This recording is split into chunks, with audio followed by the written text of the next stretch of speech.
परंपरागत दृष्टिकोण के अनुसार राजनीति विज्ञान की परिभाषाएं। जैसा कि हमने बताया है, परंपरागत दृष्टिकोण राजनीति विज्ञान को राज्य और सरकार का अध्ययन मानता है। उसी दृष्टि से इसकी परिभाषाएं इस प्रकार हैं। राज्य के अध्ययन के रूप में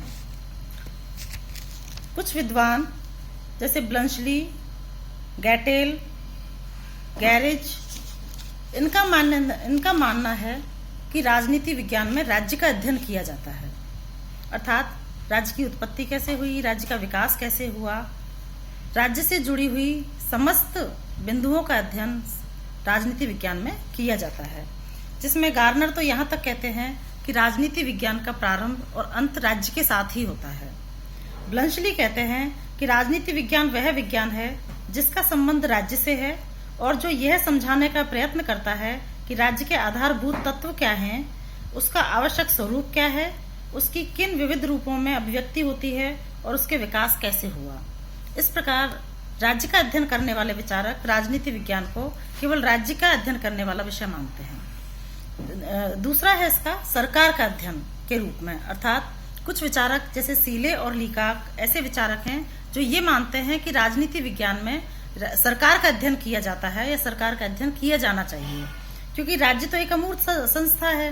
तो प्रशासन के कार्य कौन करेगा, समाज के कार्य कौन करेगा, तो कार्य करने के लिए जो व्यवस्था की गई है वो सरकार है। तो राजनीति विज्ञान में सरकार का अध्ययन किया जाता है। सीले का मत है इस संदर्भ में कि राजनीति विज्ञान उसी प्रकार सरकार के तत्वों का अनुसंधान करता है, अध्ययन करता है, जैसे संपत्ति शास्त्र संपत्ति का, जीव शास्त्र जीवन का, बीजगणित अंकों का तथा ज्यामिति शास्त्र लंबाई एवं चौड़ाई का करता है। इसी प्रकार लीके का मत है कि राजनीति विज्ञान सरकार से संबंधित विषय है, सरकार से संबंधित विद्या है, सरकार से संबंधित अध्ययन है। तीसरा जो बिंदु है इसमें, तीसरे जो विचारकों का ग्रुप है वो कहता है कि राजनीति विज्ञान राज्य और सरकार दोनों का अध्ययन है, क्योंकि राज्य एक अमूर्त संस्था है। राज्य अपना कार्य खुद नहीं कर सकता, राज्य प्रशासन नहीं चला सकता, तो राज्य के जो कार्य है वो सरकार के द्वारा किए जाते हैं। लेकिन सरकार को जब शक्ति प्राप्त होती है वो राज्य से प्राप्त होती है। तो ना तो राज्य के बिना सरकार है और ना ही सरकार के बिना राज्य संभव है। इसलिए राजनीति विज्ञान में राज्य और सरकार दोनों का ही अध्ययन किया जाता है। इस प्रकार कुछ विचारक मानते हैं कि दोनों ही केवल राज्य का अध्ययन और केवल सरकार का अध्ययन केवल एकांगी अध्ययन है, क्योंकि दोनों ही एक दूसरे के पूरक हैं। राज्य के बिना सरकार का काम नहीं चलेगा और सरकार के बिना राज्य हो ही नहीं सकता या राज्य के बिना सरकार हो ही नहीं सकती।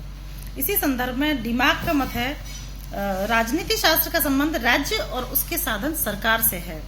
लास्की और गेटेल भी राजनीति विज्ञान को राज्य और सरकार दोनों का अध्ययन मानते हैं।